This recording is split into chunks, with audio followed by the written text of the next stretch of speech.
Yeah. Bienvenue à nouveau. Aujourd'hui, nous sommes le 2 juin 2026 et nous avons le grand privilège d'accueillir Stanislav Krapivnik, ancien officier de l'armée américaine qui est depuis retourné dans son Donbass natal. Merci beaucoup d'être de retour dans l'émission. Thank you, and it's always a pleasure to be on. Merci, c'est toujours un plaisir d'être là. Eh bien, je suis retourné plusieurs fois dans le Donbass, mais je vis maintenant à Moscou, oui. Donc oui, on voyage pas mal. Je viens d'avoir 2 amis, d'anciens militaires, donc un peu plus solides dans ce genre de situation que des civils. Ils ont fait un aller-retour jusqu'à Zaporojie, et sur le chemin du retour, tout le long de l'autoroute que les Ukrainiens essayent de transformer en route de la mort, ils disent qu'ils frappent. C'est l'autoroute Rostov-Taganrog-Mariupol qui ensuite se divise, part vers Kherson, qui n'a pas encore vraiment été libérée, ou plutôt la région de Kherson, puis continue vers la Crimée.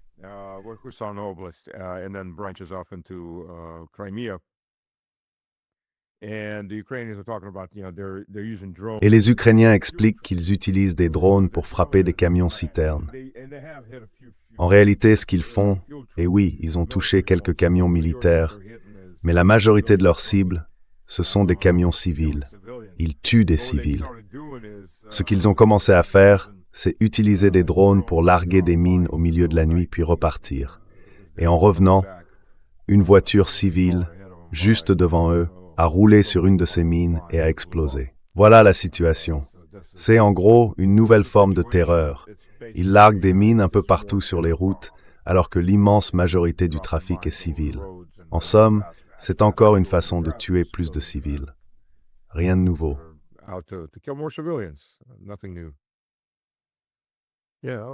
Oui, je voulais aussi en parler un peu plus tard des lignes de front, parce qu'il y a, comme vous le savez, des évolutions différentes selon les zones. Mais d'abord, j'aimerais vous demander, comment vous voyez la Russie gravir aujourd'hui cette échelle de l'escalade? Ce matin, en me réveillant, on a encore vu une frappe massive sur Kiev. Et auparavant, on savait qu'il y avait, disons, des frappes limitées sur la capitale. Les dirigeants occidentaux pouvaient, en gros, aller et venir librement, prendre leur train sans trop de risques. Mais quelque chose semble avoir changé à Moscou dans la façon de décider. On voit maintenant que Kiev n'est plus vraiment épargné. La ville est frappée beaucoup plus durement. Et puis, la rhétorique contre, surtout les pays européens, devient aussi plus agressive. Selon vous, qu'est-ce qui a changé dans l'état d'esprit à Moscou?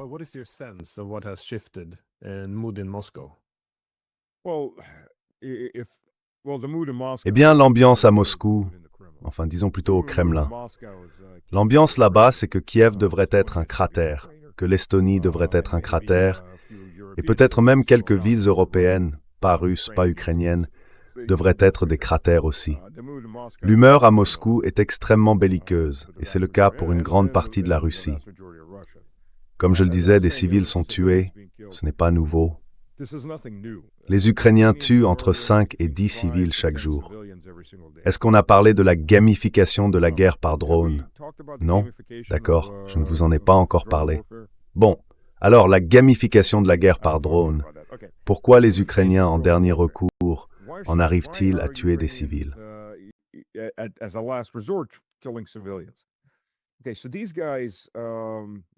D'accord.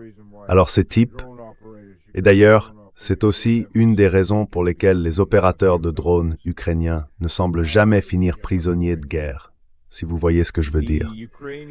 Les Ukrainiens ont mis en place un système de récompense. S'ils détruisent du matériel militaire, ils gagnent un certain nombre de points. S'ils éliminent du personnel militaire, ils gagnent un autre nombre de points.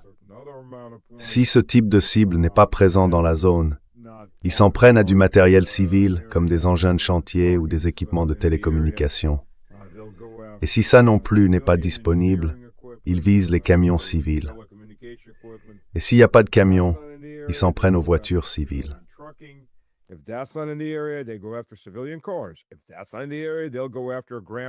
Si la cible n'est pas dans la zone, ils vont s'en prendre à une grand-mère qui promène un bébé dans une poussette. Ils doivent tuer quelque chose, pour marquer un certain nombre de points. Et plus on descend dans les catégories de cibles, plus les points diminuent. Donc forcément, si leur batterie commence à faiblir pendant qu'ils attendent ou qu'ils cherchent quelque chose à abattre, ah tiens, un enfant sur une aire de jeu. Eh bien, c'est une cible, c'est quand même un enfant sur une aire de jeu. Faut tuer des Russes. Alors, ils vont s'en prendre à ça. L'unité, que ce soit une section, un peloton ou une compagnie, cumule ces points à la fin du mois et ils les utilisent pour acheter du matériel. Ils obtiennent de meilleurs équipements, un meilleur salaire, de meilleures rations, des bonus, enfin, tout ce genre de choses. Swag, what have you. So this is the gamification of warfare. C'est donc la gamification de la guerre, encore une création de l'OTAN remise au toutou ukrainien. Oui, là, l'objectif, le fameux indicateur de performance, c'est de tuer quelque chose. Ça efface le peu d'humanité qu'il pouvait encore leur rester, et ça, de façon définitive. Ils doivent tuer quelque chose. Sinon, s'ils perdent simplement les drones sans rien faire, ils sont pénalisés. Et quand on regarde les chiffres, la grande majorité des drones ne tuent rien du tout. En fait, toutes les frappes que vous voyez avec les drones, ça représente à peine 15-20% des appareils. Le reste, ils sont arrêtés, abattus, coincés dans des arbres, et ainsi de suite. Voilà la réalité.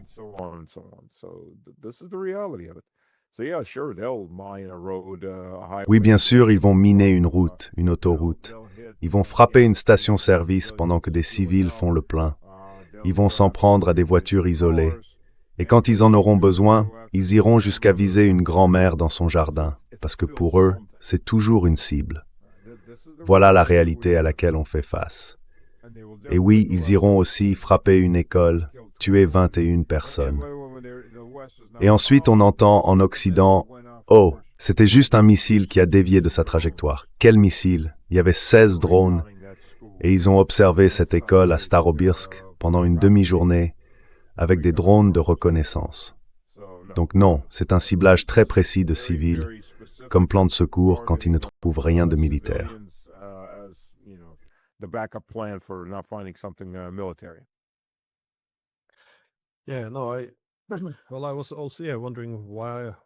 Je me demandais aussi ce qui change le calcul à Moscou. Parce que d'un côté, on a beaucoup entendu parler du fait que l'OTAN permettrait que son territoire soit utilisé pour frapper la Russie. On a aussi entendu les Européens faire beaucoup de bruit, non seulement en disant qu'ils veulent développer davantage de capacités, notamment les missiles longue portée, mais aussi en affirmant que ces armes devraient servir à frapper en profondeur à l'intérieur du territoire russe. Donc on voit bien une montée sur l'échelle de l'escalade. Mais bien sûr, le dortoir qui semble avoir été touché à Lugansk rend aussi très difficile toute idée de retenue supplémentaire.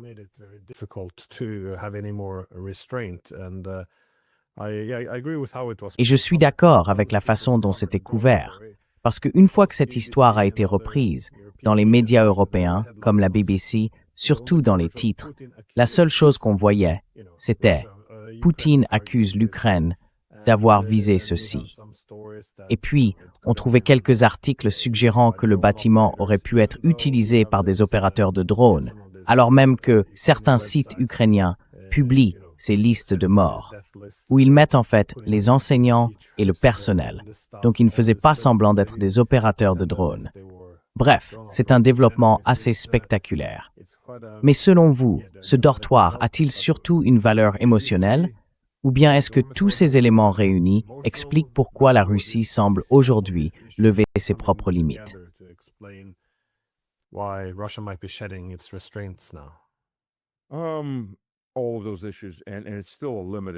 Tous ces problèmes, et malgré tout, ça reste une diffusion limitée. À mon avis, malheureusement, c'est une diffusion très limitée.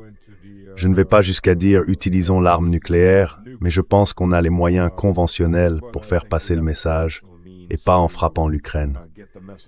Le problème d'abord, c'est que cette fameuse liste de meurtres, la liste « tuer, détruire », l'armée l'a contrecarrée. Vous savez où elle est enregistrée. Vous savez sur quel serveur? Oui, juste à côté du Pentagone. La CIA, pardon. Langley, Virginia. Langley, en Virginie. D'ailleurs, pour les Américains qui nous écoutent, juste pour que vous compreniez bien, votre gouvernement a installé les serveurs proxy juste à côté du siège de la CIA. Et sur cette liste, il y a énormément de citoyens américains. Votre gouvernement, que ce soit celui de Biden ou de Trump, n'a aucun problème à ce que vos proxys ciblent et tuent des Américains, vos concitoyens, simplement parce qu'ils exercent leur liberté d'expression. Prenez un moment pour y penser. Et je ne parle même pas de pays comme l'Angleterre, où on arrête 15 000 personnes par an pour des crimes de pensée. Voilà, c'est la réalité.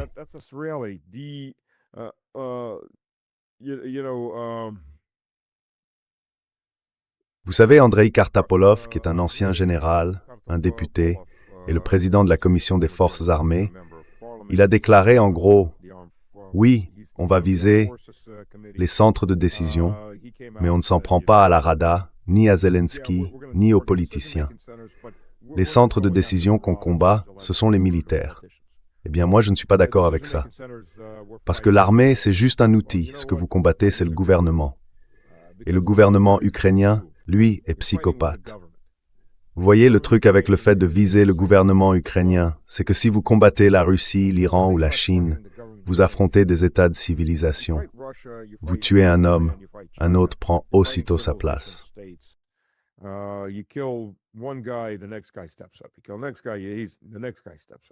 Tu tues un type, un autre prend sa place. En Ukraine, c'est pas comme ça. C'est une kleptocratie. Les gens autour de Zelensky sont là parce qu'ils pillent tout jusqu'à la dernière goutte. Et ils vont continuer cette guerre parce qu'envoyer des Ukrainiens, envoyer des gamins et des gamines à la guerre, ça leur rapporte de l'argent.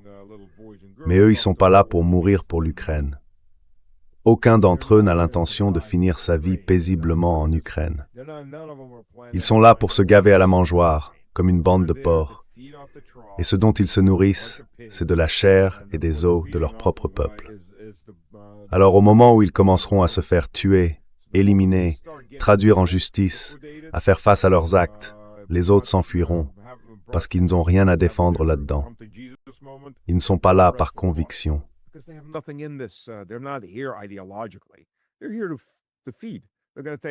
Ils sont là pour se nourrir. À un moment, ils vont se dire « Bon, maintenant ça devient trop dangereux, je pourrais me faire tuer. Combien d'argent j'ai volé? Ça suffit. Je me tire d'ici. » C'est exactement ce qui va se passer avec le gouvernement Zelensky. Il va s'effondrer.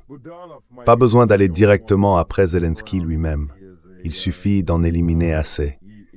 Budanov sera peut-être l'un des seuls à rester parce que c'est un terroriste convaincu. Les autres, eux, vont se disperser. Ils vont partir dans tous les sens, comme certains l'ont déjà fait. Vous voyez, Yulia Mendel, par exemple, un cas typique. Elle est restée combien de temps au gouvernement? Et vous allez me dire qu'elle n'était pas au courant de toute la corruption.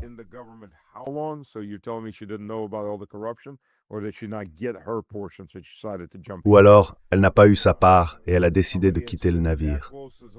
Quelqu'un qui a été aussi proche de Zelensky pendant tout ce temps et qui part soudainement, on est dans la 5e année du conflit, la 7e année avec Zelensky. Bien sûr qu'elle savait ce qui se passait.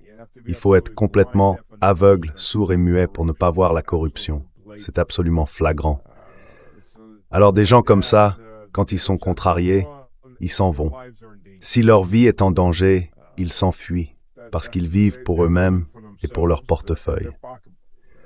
Maintenant, du côté russe, comme je l'ai déjà dit, malheureusement, le cercle rapproché de Zelensky n'est pas sur la liste des cibles. Il devrait l'être. Mais je vais vous dire, le problème avec l'OTAN, c'est que l'OTAN est beaucoup trop à l'aise.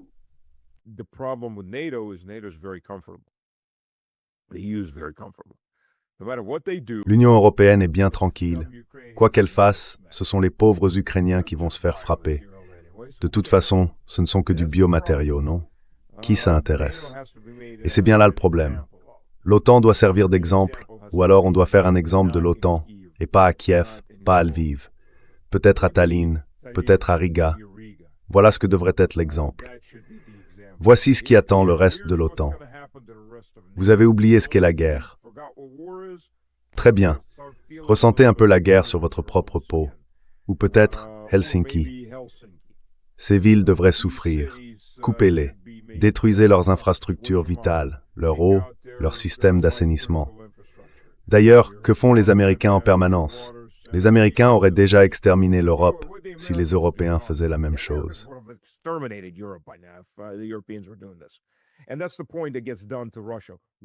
Et c'est exactement ce qu'on fait à la Russie. Alors pourquoi diable on ne fait pas la même chose? Écoutez, les Iraniens ont fait exploser 13 bases américaines. Est-ce qu'il y a eu une guerre nucléaire? Non. Les Israéliens interviennent et assassinent la direction d'un autre pays. Est-ce qu'il y a une guerre nucléaire? Non plus. Et ce sont littéralement ces exemples-là qui sont cités au gouvernement russe. Bon, d'abord dire le gouvernement russe, ce n'est pas tout à fait juste. Le Kremlin, ce n'est pas un bloc uniforme, pas plus que n'importe quel grand gouvernement. Il y a des factions. Et l'une des plus importantes, celle qui prend de plus en plus d'influence en ce moment, dit « Il faut commencer à frapper l'OTAN ». Donnez un exemple. Détruire des bases de l'OTAN. Oui, les détruire vraiment. C'est le message que, selon eux, l'OTAN doit recevoir. C'est l'aile la plus militante qui est en train de prendre le dessus.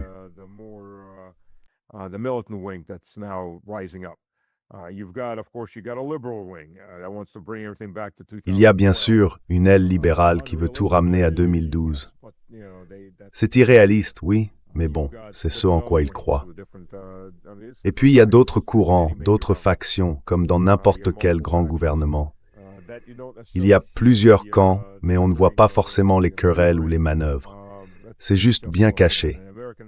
Dans le gouvernement américain, tout est visible, parce qu'ils aiment tous, disons, se mettre en avant. Dans d'autres gouvernements, c'est plus discret. La Russie, par exemple, fonctionne plutôt dans l'ombre. Mais on voit bien, par exemple, que Shoigu, les généraux, et dans une moindre mesure le ministère des Affaires étrangères, avec Lavrov, veulent une réponse ferme. Et puis, il y a Medvedev.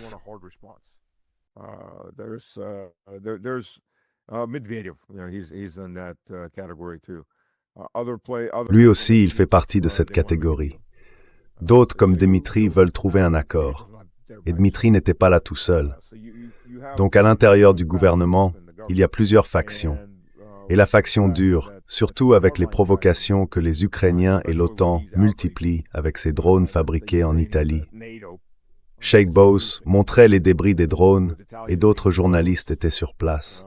Moi, je devais y aller, mais j'ai une blessure au pied. Une vieille blessure militaire et mon pied avait énormément enflé. J'étais en béquille, impossible de me déplacer. Bref, tout ça a encore plus attisé la colère du public. Et maintenant, ils soutiennent des attaques beaucoup plus dures. Ce que Kiev reçoit, ce ne sont pas les frappes que la majorité réclame. C'est juste assez pour apaiser un peu la colère.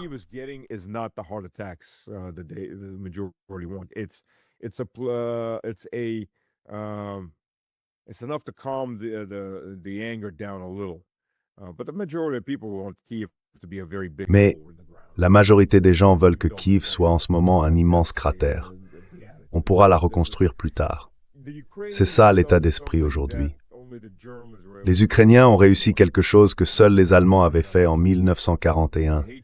Ils ont réappris aux Russes à haïr. Et cette haine grandit de façon exponentielle, avec tous ces crimes contre les civils. Voilà, c'est la réalité aujourd'hui. Et je pense que, tant que les pays de l'OTAN ne seront pas touchés, il faut en frapper un ou deux pour donner l'exemple, et envoyer un message très clair. Aujourd'hui, c'est Riga, demain, ce sera Varsovie, et après-demain, Paris ou Londres. Pas besoin de faire exploser des civils. Pas besoin non plus d'utiliser des armes nucléaires.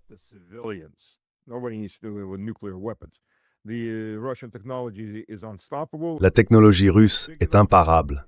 Elle est tellement puissante, tellement massive, qu'on peut littéralement éteindre une ville, détruire toutes les communications internes.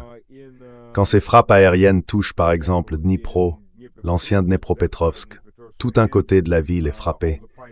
Et là, toutes les canalisations, les égouts, les conduites d'eau, tout éclate. Parce que c'est comme un séisme de magnitude 4,6 sur les bords de la ville. Près du point d'impact, on est plutôt autour de 5,5 sur l'échelle de Richter. Et ces canalisations, elles ne sont pas conçues pour résister à un tremblement de terre. C'est dire la quantité d'énergie cinétique qui est libérée. Donc oui, on peut causer énormément de dégâts et rendre la vie des habitants vraiment, vraiment difficile, pour dire les choses clairement.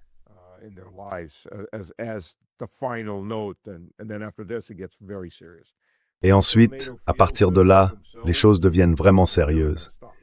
Mais tant que l'OTAN ne le ressentira pas elle-même, ils ne vont pas s'arrêter. D'abord, quand ils autorisent l'utilisation de leur espace aérien, il faut bien comprendre ce que ça veut dire. Ils deviennent alors des participants directs à cette guerre. Ce n'est pas simplement qu'ils laissent leur espace aérien être utilisé. En permettant que leur espace aérien, ou même leur territoire, soit utilisé sans tenter d'abattre ces drones qui traversent leur pays, ils ne sont plus neutres.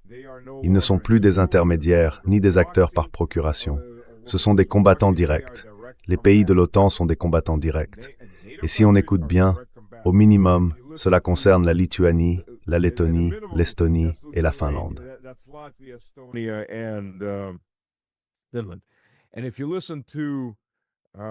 Et si vous écoutez ce que les services de renseignement russes ont diffusé, la Lettonie est passée à l'étape suivante. Elle est en train d'autoriser 5 de ses bases à servir de plateforme de lancement pour des drones ukrainiens. Autrement dit, elle participe directement à la guerre. C'est une partie prenante, une partie directe. Elle ne peut même plus dire qu'elle se contente de soutenir ou de défendre l'Ukraine. Ce sont des combattants directs, et à ce titre, ils devraient être traités comme tels, détruits comme des combattants directs. Voilà. La décision est prise. Vous êtes maintenant un belligérant à part entière dans cette guerre. Alors la question c'est, est-ce que les Allemands sont prêts à commencer à recevoir des cadeaux? Est-ce que les Britanniques sont prêts à en recevoir aussi? Jusqu'où va-t-on aller comme ça?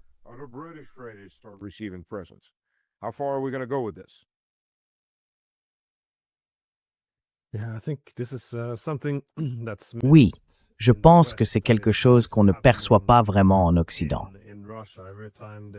Ce qui se passe en Russie, c'est que chaque fois qu'ils voient un missile frapper en plein cœur du pays, et que les dirigeants européens, plus ou moins non seulement s'en félicitent, mais en revendiquent aussi le mérite, en expliquant comment ils produisent ces missiles, alors que tout le monde sait qu'ils en dirigent l'usage, eh bien, je crois qu'on perd de vue ce qui se passe de l'autre côté. C'est-à-dire, comme vous l'avez dit, cette colère qui monte maintenant en Russie. Et même, vous avez employé le mot « haine » à Moscou, où l'on réclame une riposte forte.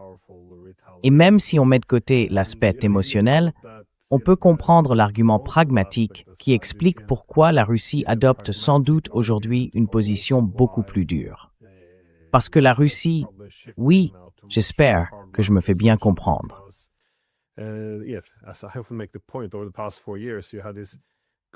Au cours des 4 dernières années, on a vu une sorte d'incrémentalisme lent, une montée progressive, avec l'envoi d'armes de plus en plus puissantes, à plus longue portée. Au début, c'était très controversé. Je me souviens que Baerbock avait dit « Ah, nous sommes en guerre avec la Russie ». C'était une déclaration polémique. Aujourd'hui, ils le disent tous, en gros. Le langage a changé. L'implication directe est devenue plus évidente. Et à chaque étape, les Russes se retrouvent face à ce dilemme.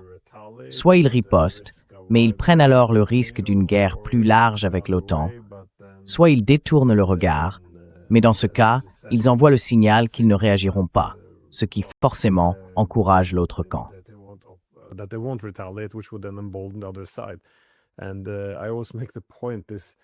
Et je le dis toujours clairement, quiconque lit aujourd'hui la presse occidentale ne peut pas ne pas le remarquer. Les pays de l'OTAN se sentent désormais enhardis, parce qu'on voit tous les jours des articles qui disent « En gros, on peut faire ce qu'on veut, les Russes ne feront rien, ils ont peur de la guerre. » Mais la dissuasion, ça fonctionne si, par exemple, la Russie attaque l'OTAN.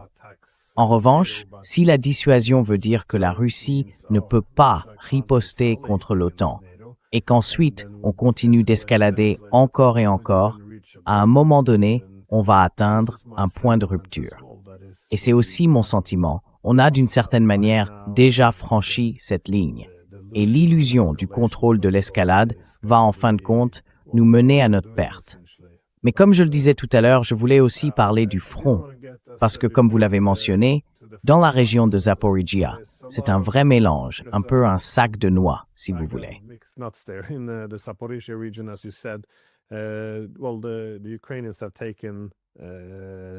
Eh bien, les Ukrainiens ont repris des territoires, surtout dans la région du Dnipro, tout en visant bien sûr les routes qui mènent vers Kherson. Mais avec Konstantinovka, on voit que la ville semble être en train de tomber. Encore une fois, je ne veux pas donner de calendrier précis. Ça peut aller de quelques jours à peut-être quelques semaines de résistance.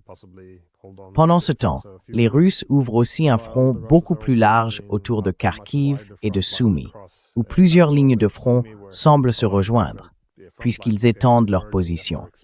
Comment interprétez-vous ces évolutions plus larges? Parce qu'il semble que beaucoup de choses soient en train de changer. Ce n'est pas seulement l'intensification des frappes de missiles et de drones, mais aussi les lignes de front elles-mêmes qui semblent évoluer.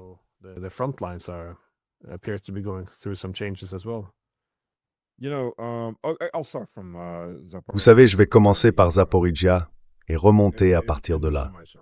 Dans le demi-cercle, à l'ouest de Zaporizhia, les Ukrainiens ont tout engagé, absolument tout, et ils ont réussi à repousser les forces russes dans une certaine mesure. Ils l'ont fait. C'est leur troisième contre-offensive dans la région de Zaporizhia depuis le mois de février. Le problème pour les Ukrainiens, c'est que les deux précédentes n'ont pas vraiment abouti. L'une d'elles, une tentative de contre-offensive près de Huliaipol, a été stoppée presque immédiatement, puis écrasée avant même de pouvoir reculer. En réalité, il n'y avait pas grand-chose à reprendre, puisqu'ils n'avaient pas avancé. L'autre s'est déroulée au nord-est, ou plutôt à l'est de Dobropilya, dans la région de Zaporizhia. Et cette zone est maintenant pratiquement encerclée.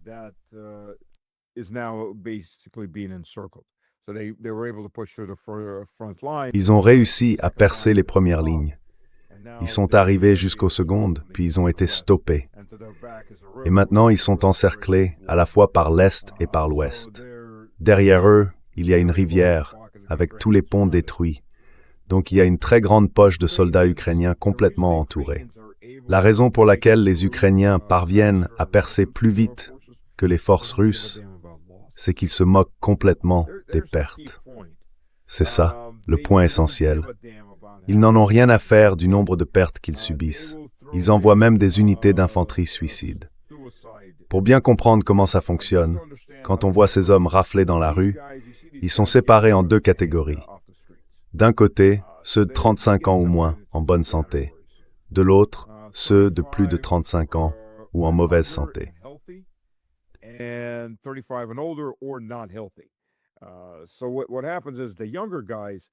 Ce qui se passe, c'est que les plus jeunes, eux, sont envoyés dans ces brigades d'infanterie d'assaut. Là, ils reçoivent une vraie formation et un équipement correct, parce qu'ils sont utilisés comme troupes de choc. Et tous les autres, eh bien, ils finissent dans des unités suicides.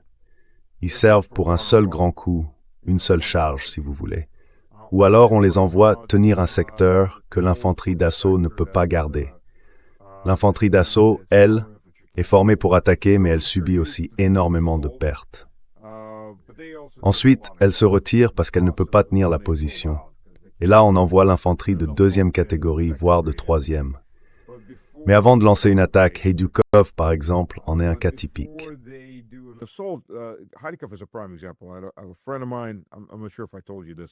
Un ami à moi, je ne sais plus si je t'en ai déjà parlé dans l'émission, me racontait qu'ils avaient traversé la frontière de Kharkiv, du côté de Volchansk. Ils ont pris une position en hauteur et ils s'y sont retranchés. Il m'a dit, devant nos positions de combat, il y a 2 kilomètres de champs à découvert. Alors ce que font les Ukrainiens, quand ils le peuvent, c'est qu'ils lancent 3 ou 4 vagues d'infanterie suicidaire pour essayer d'affaiblir les positions russes avant d'envoyer l'infanterie d'assaut, celle qui est vraiment formée. Il m'a dit aussi, on parlait de la façon dont ces soldats avançaient. C'était évident que ces gars-là n'avaient aucune formation à peine s'ils savaient de quel côté du fusil se trouve l'extrémité dangereuse, et on les envoyait comme ça.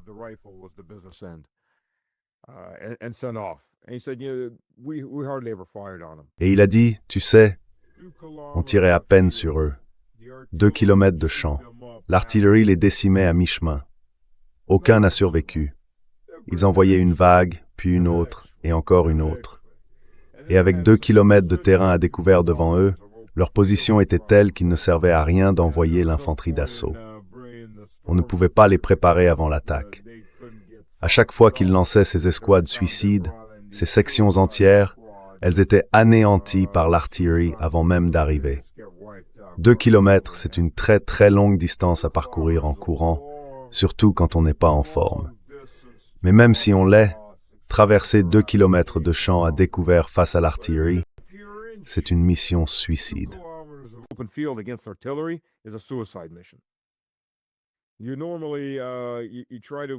Normalement, on essaye le rôle de n'importe quel fantassin, c'est d'engager le combat à moins de 50 mètres. En moyenne, depuis la Seconde Guerre mondiale, les échanges de tirs commencent à cette distance ou plus près encore. C'est pour ça que l'infanterie rampe, grimpe ou tente de foncer en véhicule pour se rapprocher le plus possible avant d'engager le combat direct. Sinon, c'est la mort assurée.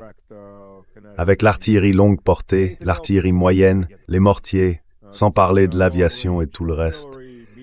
Si je te repère à 200, 300 ou 500 mètres, tu n'arriveras jamais à 50 mètres si je suis bien retranché et que j'ai les moyens derrière moi. C'est tout simplement impossible. Alors ces gars-là, on les envoie juste au casse-pipe. Ils avancent, ils font ces mouvements vers l'avant.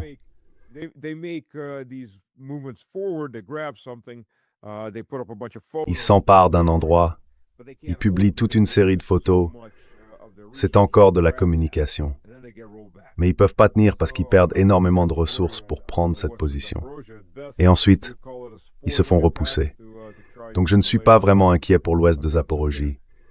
Au mieux, on pourrait appeler ça une attaque de diversion, juste pour retarder l'offensive russe dans cette zone. Mais ça, c'est pour l'ouest de Zaporojie, le long du Dniepr. Ensuite, il y a Orikiv. Orikiv s'étend le long de 2 routes parallèles. C'est une localité très allongée, étroite, avec des petits villages satellites au sud. Orikiv, c'est la dernière forteresse dans ce secteur. Et c'est une forteresse montée à la hâte, parce qu'on n'est pas dans le Donbass, qu'ils avaient fortifiée pendant 8 ans. À ce stade, les 2 localités situées au sud-ouest d'Orikiv, les villages voisins, sont désormais encerclés.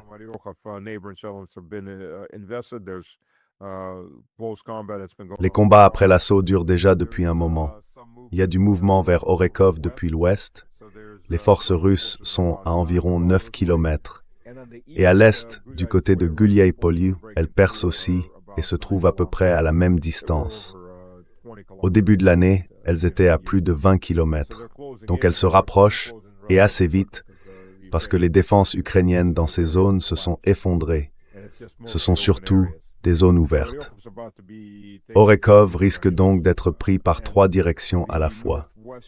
Les 2 routes parallèles au nord-ouest sont sous contrôle des drones, ce qui rend l'acheminement de ressources très difficile. Une fois cette étape franchie, il n'y a plus vraiment de position défensive dans la région de Zaporizhia, jusqu'aux estuaires qui rejoignent le Dniepr, d'où la Russie vient tout juste d'être repoussée.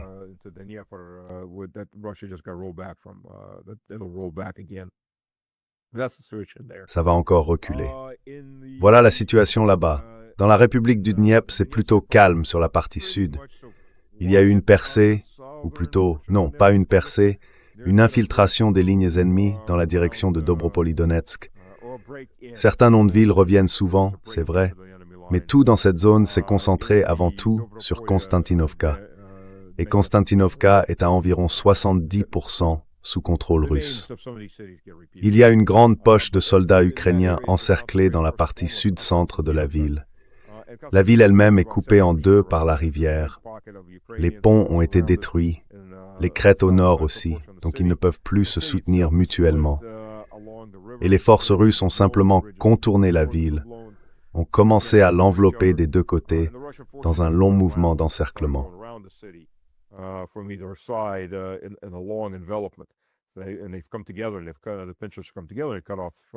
Ils se sont rejoints, les pinces se sont refermées, et environ 70% de la ville sont désormais soit directement aux mains des Russes, soit pris dans une poche où les Ukrainiens sont piégés.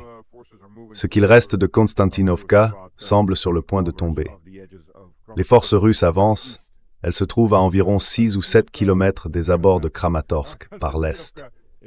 Konstantinovka, ah oui, elle montrait une carte. Konstantinovka serait juste ici, puis Kramatorsk et Slaviansk juste là. Ça forme une sorte de C, ou un L inversé, ou même un G en alphabet cyrillique. En réalité, il ne reste plus que Konstantinovka, Slaviansk et une autre petite ville au sud de Kramatorsk et de Slaviansk. Une autre petite ville au sud de Kramatorsk. Son nom m'échappe pour le moment.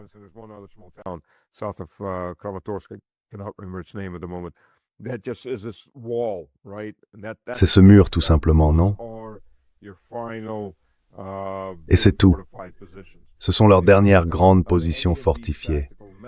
Si on regarde n'importe quelle carte tactique ou carte du théâtre d'opération, les fortifications sont généralement dessinées en lignes jaunes. On voit ces regroupements de fortifications tout le long de ces zones, et au-delà, il n'y a presque plus rien. Ce sont des champs ouverts. Et plus au nord, vers la direction de Slaviansk, c'est toujours le siège de Krasny Liman. Les forces russes les ont encerclés, elles ont coupé la logistique. Elles ne sont pas très pressées d'entrer dans des combats maison par maison. Elles mènent des attaques de reconnaissance en permanence pour épuiser les Ukrainiens. Et les Ukrainiens, eux, n'ont plus de nourriture et manquent de munitions.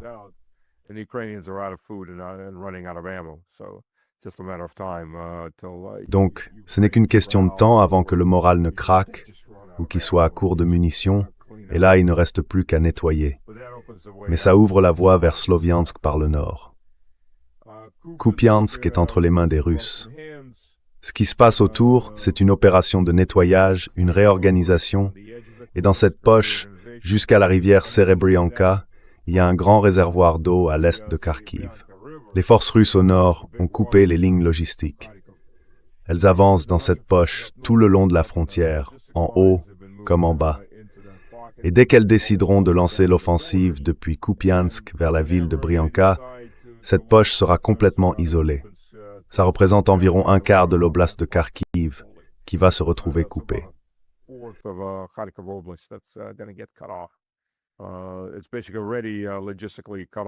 C'est en fait déjà coupé sur le plan logistique.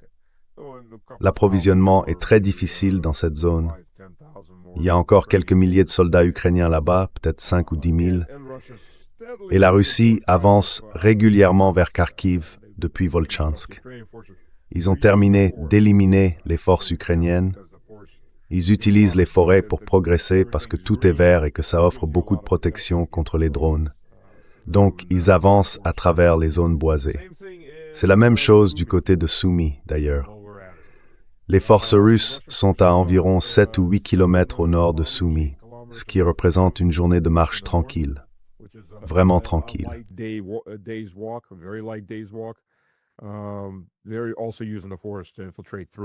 Ils utilisent aussi la forêt pour s'infiltrer, pour contourner les drones et atteindre la lisière de la ville. Il y a aussi des mouvements à l'est de Sumy, mais c'est encore à une trentaine de kilomètres de la ville, contrairement au nord où c'est plutôt autour de 8 kilomètres. Donc il y a de la pression tout le long de la ligne, et Zelensky continue de parler de Kiev, des forces russes qui pourraient bouger depuis la Biélorussie, et ainsi de suite. Mais il y a eu environ 160 survols de la Biélorussie par des drones ukrainiens, ce qui à ce stade constitue un casus belli pour que la Biélorussie entre réellement dans cette guerre. Mais un point intéressant a commencé à émerger.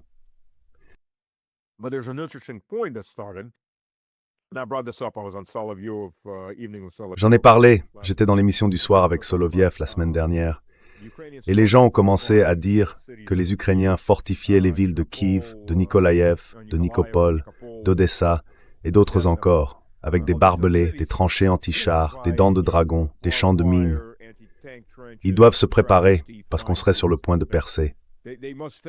Non, messieurs, ce n'est pas la raison. Vous passez à côté du vrai sujet. L'Ukraine, c'est un grand camp de concentration. Commençons par là. Les frontières sont entourées de barbelés. Les gardes tirent à vue sur quiconque essaye de quitter le pays. Mais l'Ukraine reste un vaste territoire. Et maintenant, le régime de Zelensky a lancé une mobilisation massive, ou comme on dit, une morginisation de la population masculine à Kiev. Voilà le problème. Ils peuvent encore s'enfuir en pleine nuit, quitter la ville. Alors que faire?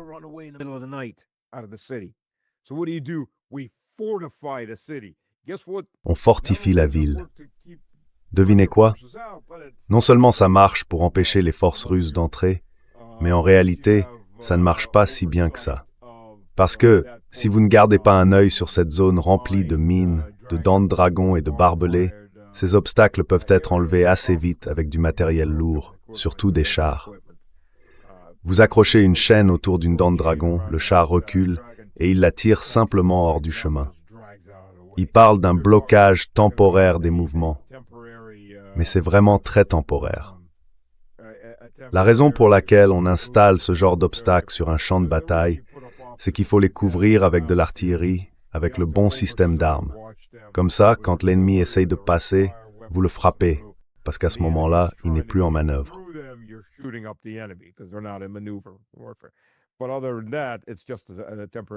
Mais à part ça, c'est juste un handicap temporaire. Pour les civils, c'est très efficace. On ne peut plus faire passer de voitures civiles à travers un champ, même quand il est sec, parce qu'il y a du fil de fer barbelé, des dents de dragon, des champs de mines. Les civils qui essaient de traverser le champ pour fuir Kharkiv ou Odessa, ils courent vers les collines. Ou alors, ils essaient de se cacher dans de petits villages autour. Oui, il y a ce fil barbelé, il y a les champs de mines, il y a des checkpoints sur toutes les routes, à l'entrée et à la sortie, avec des bunkers et des postes d'observation. Donc maintenant, on contrôle ce qui entre dans la ville et ce qui en sort. En d'autres termes, Kiev est devenu un grand ghetto, comme le ghetto de Varsovie.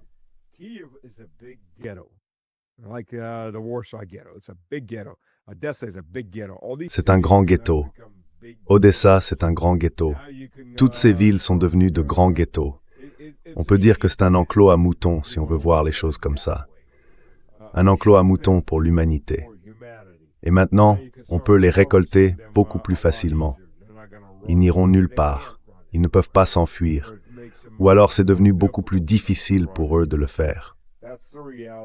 Voilà la réalité de l'Ukraine. C'est un camp de concentration avec plein de camps de concentration à l'intérieur. C'est ça, tout simplement. Dans l'oblast de Kharkiv, ils enrôlent de force des femmes maintenant, parce qu'il n'y a plus d'hommes. Et ce sont toutes des zones russes. Ils ont commencé à enrôler de force des femmes. Partout en Ukraine, on voit des panneaux d'affichage.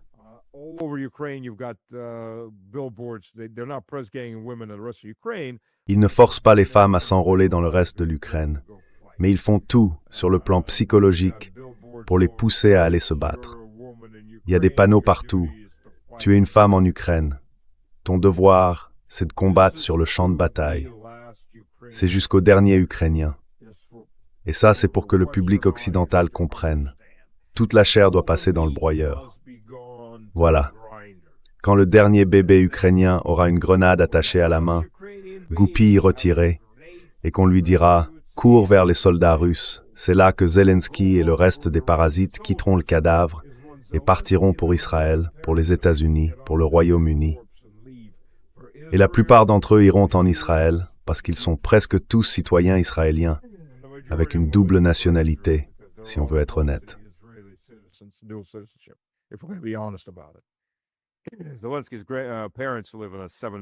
Les parents de Zelensky vivent dans un manoir de 7 millions de dollars à Tel Aviv. Enfin, pardon, à Ashkelon. Pour être tout à fait honnête, sans tourner autour du pot, tout le monde veut éviter de le dire. Mais les Israéliens sont complètement impliqués là-dedans aussi, dans toute cette tuerie de masse. Et d'ailleurs, il y a des colonies israéliennes qui apparaissent maintenant dans le sud-ouest de l'Ukraine depuis environ 1 an et demi. Elles ont leur propre storskörmet, et ces zones sont interdites aux atteintes terroristes, Borkline, et Jevry Stati. So that's the reality of it. Je suis content que vous mentionniez la Biélorussie, parce que c'est un autre domaine où, eh bien, on pourrait voir une escalade. En effet, l'Ukraine, ou plutôt Zelensky en particulier, insiste sur le fait que la Biélorussie pourrait entrer dans le conflit à tout moment, soit par l'intermédiaire de la Russie, soit en s'y joignant directement.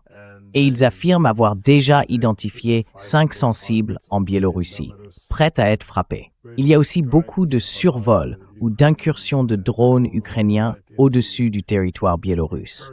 Donc encore une fois, les déclarations de Zelensky sont soit vraies, soit fausses. Si elles sont vraies, c'est-à-dire si la Biélorussie entre effectivement dans le combat,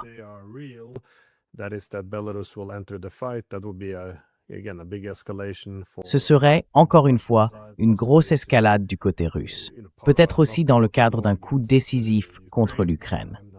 Je ne suis pas sûr. Si c'est faux, alors ça pourrait indiquer une escalade du côté ukrainien. Enfin, je ne sais pas trop pourquoi. J'imagine qu'un nouveau front serait une catastrophe.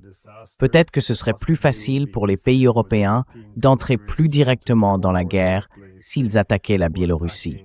Parce que, contrairement à la Russie elle-même, je ne vois pas très bien quel serait le calcul. Mais vous, comment vous voyez ça? Ou est-ce que c'est juste, disons, une façon de garder l'Ukraine et la guerre en Ukraine dans les médias?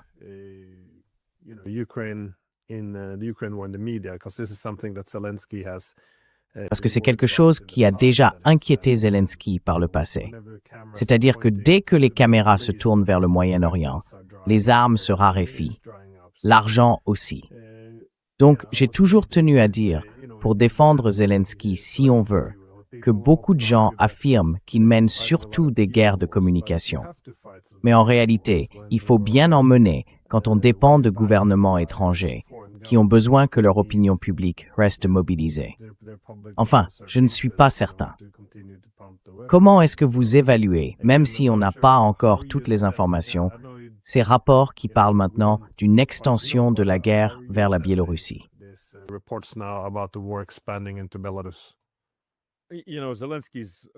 Vous savez, le seul espoir de Zelensky pour survivre à long terme et pour continuer à se nourrir comme le parasite qu'il est, c'est d'impliquer complètement l'Union européenne dans cette guerre. Je n'ai même pas besoin de parler de l'OTAN. C'est bien l'Union européenne. Les Américains, eux, ne vont pas se battre à la place des Européens. Une forte tasse de wari sur le dos de la time. Ils vont gagner de l'argent grâce à la viande européenne qu'ils vont aider à envoyer sur le front. Mais eux, ils ne vont pas se battre. Pourquoi ferait-il ça? L'Europe est plus qu'heureuse d'exterminer sa propre population l'Europe non russe, disons, est plus qu'heureuse d'exterminer sa propre population paysanne pour les profits américains et pour les siens aussi. Et la plupart des dirigeants européens, s'ils n'ont pas la double nationalité, ils ont clairement des pistes d'atterrissage quelque part aux États-Unis ou ailleurs pour pouvoir se tirer d'ici quand leur mandat sera fini et quand les civils seront prêts à les lyncher. Et ça, on l'a vu encore et encore. Ceux qui crient le plus fort pour la guerre, comme dans les Balkans ou les pays baltes, ils ont tous la double nationalité. La plupart sont américains ou anglais. Donc oui, ils ne vont pas rester dans le coin.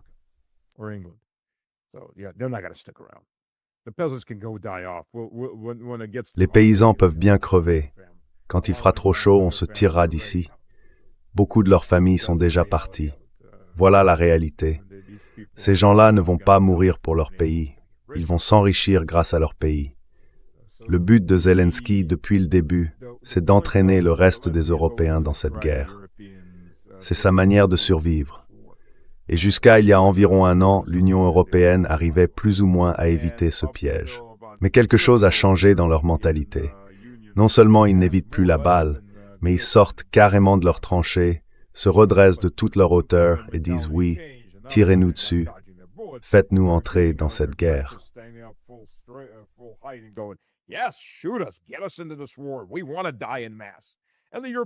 Nous voulons mourir en masse.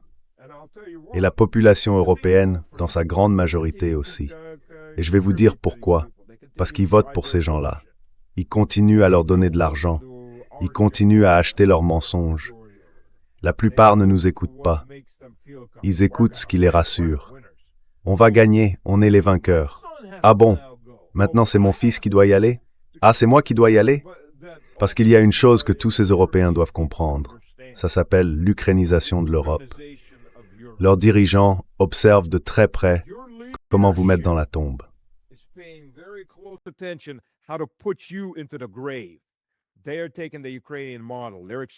Ils reprennent le modèle ukrainien. Ils font leurs expériences en Ukraine. Et ça va arriver en Allemagne, ça va arriver en France, ça va arriver dans tous ces pays idiots qui veulent vraiment, mais alors vraiment, aller à la guerre. Et si vous votez pour quelqu'un d'autre que les partis qui s'opposent à ça, c'est que vous voulez mourir dans une guerre. Vous ne le réalisez peut-être pas, mais c'est exactement ce pourquoi vous votez. Regardez, l'Allemagne, c'est l'exemple parfait. On dit qu'il y a plein de partis différents. Vraiment?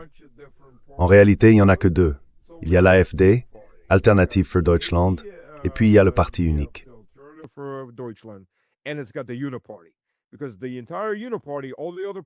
Parce que tout le système, tous les autres partis, votent pour exactement la même chose. Escalade, escalade, escalade. Ils peuvent avoir quelques différences sur les affaires intérieures, et encore, ce n'est pas grand-chose. Mais au final, ils votent tous pour la même chose. Donc en réalité, c'est un parti unique. Toute l'élite allemande forme un parti unique, sauf l'AfD. Et c'est pareil dans la plupart de ces pays. En Angleterre, il y a Réforme, pour lequel certains gardent encore un peu d'espoir, en se disant que ce sera peut-être une alternative. Mais tous les autres, c'est la même chose. Les Verts sont plus virulents que les travaillistes, puis viennent les conservateurs. Mais au fond, c'est la même chose. C'est le parti unique. Chaque pays européen a son parti unique. On vous fait croire que vous avez le choix. En réalité, vous n'avez aucun choix.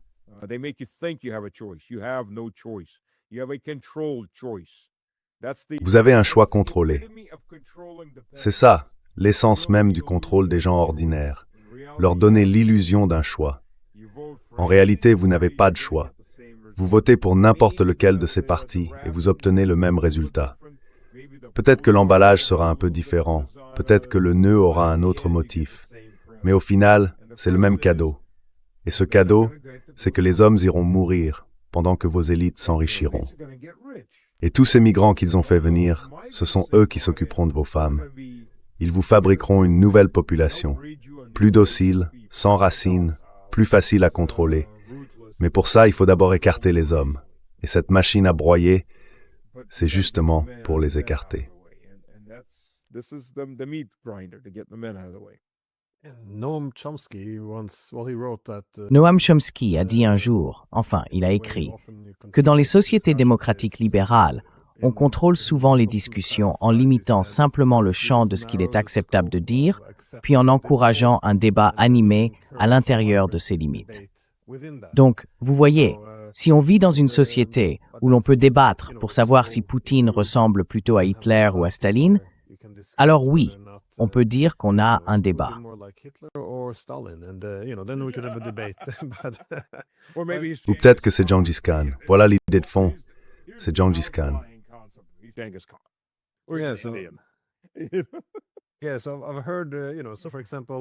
Oui, j'ai entendu.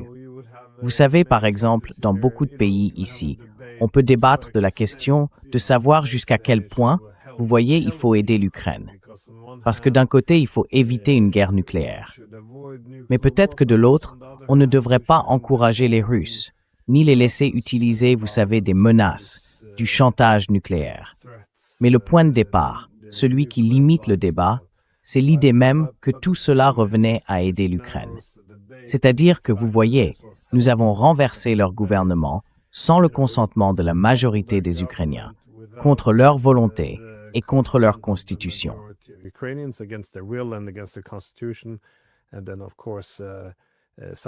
Et puis, bien sûr, ils ont saboté les accords de Minsk, ils ont saboté ceux de 2019, ou en réalité, ils ont complètement annulé le résultat de toute cette élection.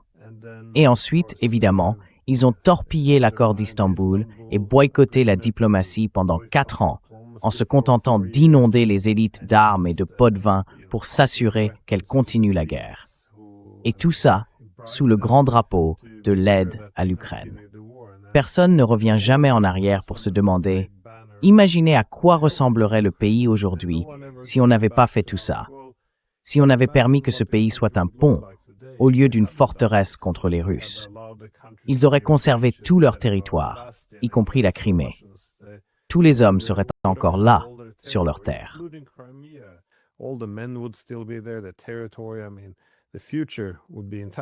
Je veux dire, l'avenir serait intact. Donc, personne ne remet en question le fait que tout ça ait quoi que ce soit à voir avec l'idée d'aider. Alors on resserre le cadre comme ça, et c'est là-dessus qu'on peut discuter. C'est ça le principe d'un débat civilisé. Si vous mettez en doute, d'une manière ou d'une autre, la vertu ou l'altruisme de l'OTAN, vous êtes mis à l'écart. Il faut donc partir du principe que nos dirigeants font ce qu'ils pensent être juste. Nous sommes les gentils, les Russes sont les méchants.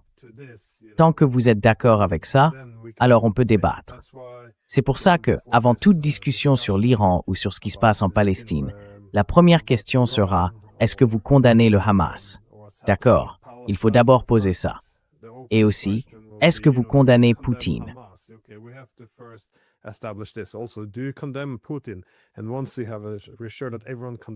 Et une fois qu'on a bien rassuré tout le monde, que tout le monde condamne, que tout le monde a désigné le gentil et le méchant, alors là, on peut avoir un débat, et même un débat animé. Et à ce moment-là, les gens se disent « Oui, c'est une société démocratique ouverte. » Mais vous savez, quand je regarde mon propre pays, je vois que chaque député est pour l'envoi d'armes. Pas un seul ne dit « Peut-être qu'on devrait parler à la Russie ». Non, la diplomatie, c'est devenu quelque chose de controversé, et aucun média ne le suggère. Tous les journaux du monde écrivent exactement la même chose. Vous savez, ça n'arrive pas par hasard. Et encore une fois, je pense que Chomsky a fait un excellent travail sur ce sujet. Bref, vous avez un dernier mot à ajouter?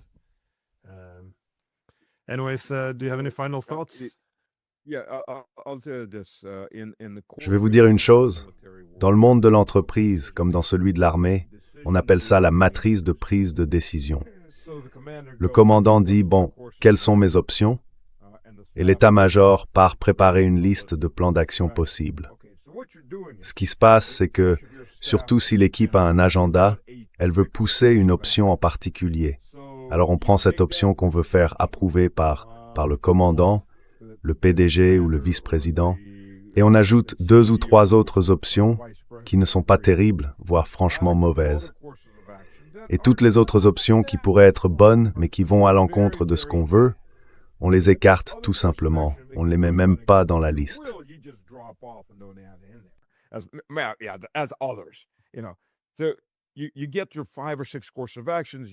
Tu prépares 5 ou 6 plans d'action possibles. Tu fais la moyenne pondérée de ce que chaque option va produire ou de ce qu'il faut faire, et tu ajustes tout pour que ton choix préféré sorte gagnant. Ensuite, tu présentes ça en disant « Voilà, monsieur, 6 options différentes sur ce qu'on pourrait faire. Il n'y en a qu'une de vraiment bonne. C'est celle-là qu'on veut, non? » Et on veut qu'ils répondent « D'accord, c'est la bonne. » Mais en réalité, on a déjà tout calibré pour que ce soit cette option-là qui soit choisie. Et comme ça, on apporte la solution à la direction. Ça marche toujours pareil. Ça marche pour le paysan comme pour le roi. Tu donnes au roi cette impression qu'il a le choix, qu'il peut manœuvrer. Mais en vérité, il n'a aucune marge de manœuvre. Le terrain est déjà biaisé.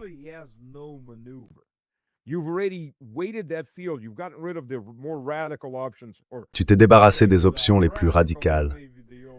Ou peut-être qu'elles ne sont pas si radicales que ça. Peut-être que ce sont les seules vraiment sensées. Mais en tout cas, ce sont celles que tu ne veux pas. Tu les as retirées du jeu, ou tu les as rendues tellement inacceptables que ce serait du suicide de les choisir. Et tu leur as donné l'illusion du choix. Voilà, 5 ou 6 options, des pistes d'action possibles. En réalité, il n'y en a qu'une de bonne. Mais même s'il ne prend pas celle-là, s'il choisit la deuxième meilleure, elle reste très proche de la première. Donc on continue quand même dans la même direction, Et on ajustera la suivante, puis celle d'après, pour le ramener sur la trajectoire qu'on voulait dès le départ. C'est comme ça que fonctionnent aussi les gouvernements, surtout quand ils sont dirigés par des gens ignorants. Ces gens-là n'ont aucune idée de ce qui se passe vraiment.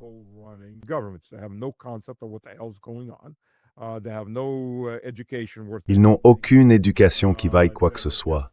Ce sont juste des imbéciles, ce qui décrit aussi une bonne partie des dirigeants occidentaux. Les intérêts particuliers qui les soutiennent leur donnent l'illusion du choix. Monsieur, c'est vous le chef. Absolument. Vous êtes le Premier ministre. Bien sûr que c'est vous qui décidez, monsieur. Oui, vous êtes l'homme fort. Voulez-vous qu'on vous flatte encore un peu pendant que vous choisissez l'option qu'on veut que vous choisissiez?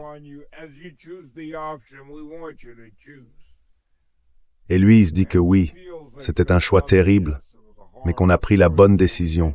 Parce que vous savez, il connaissait les options qu'il fallait envisager. Et il fallait faire ce choix-là. Et maintenant, il est convaincu que c'est la bonne décision, celle vers laquelle on l'a toujours poussé pour qu'il suive la voie que ses soutiens ou les grands cardinaux voulaient qu'il prenne.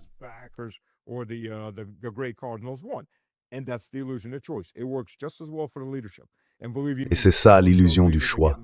Ça marche tout aussi bien pour les dirigeants. Et croyez-moi, la plupart de ces dirigeants se font manipuler tout aussi facilement. Le pire, surtout dans une soi-disant société démocratique, c'est quand les dirigeants finissent par croire à leurs propres mensonges. Ils commencent à croire à leur propre propagande. Et là, ça devient vraiment dangereux. Et pour l'Union européenne, on est en plein dedans. Voilà, c'est le danger. Le dernier grand frein avant que l'Europe ne s'effondre, c'était Orbán. Et Orbán a été écarté. Ni Fico, ni Babiš en Tchécoslovaquie. Ah pardon, en Tchéquie, c'est Tchécoslovaquie. C'était Babiš ou Babiš.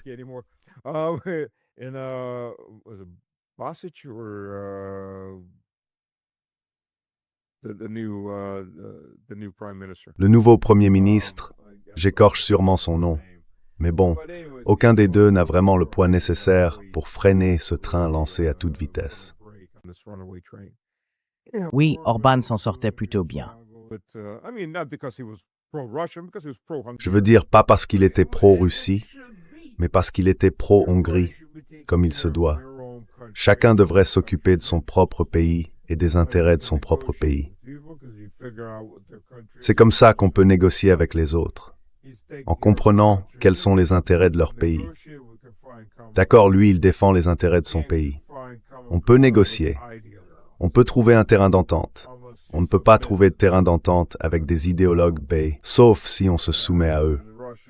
C'est ça le problème. Et la Russie n'est pas prête à se soumettre à un hamster, à une cage pleine de hamsters. Désolé, mais c'est ce qu'est, pour l'essentiel, l'Union européenne. Des hamsters très agressifs, qui se mordent entre eux aussi souvent qu'ils essayent de mordre quelqu'un d'autre. Voilà la réalité.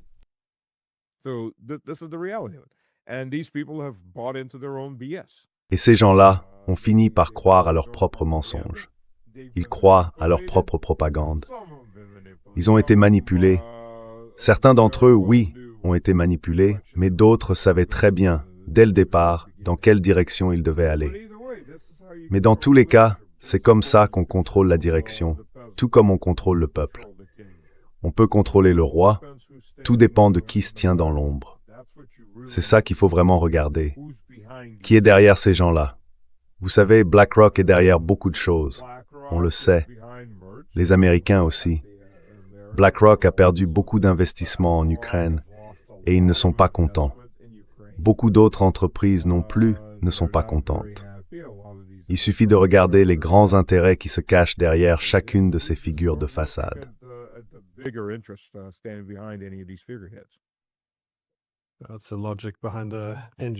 C'est un peu la même logique derrière l'industrie des ONG, je suppose. Mais oui, je suis d'accord. Des gens comme Fico ou Babiš, ils arrivent à freiner un peu leur pays, mais ils ne peuvent pas empêcher l'Union européenne d'avancer vers la guerre. Enfin bref. Merci beaucoup d'avoir pris le temps, surtout si tôt un mardi matin. J'apprécie vraiment. Et voilà, passez une excellente journée. Vous aussi.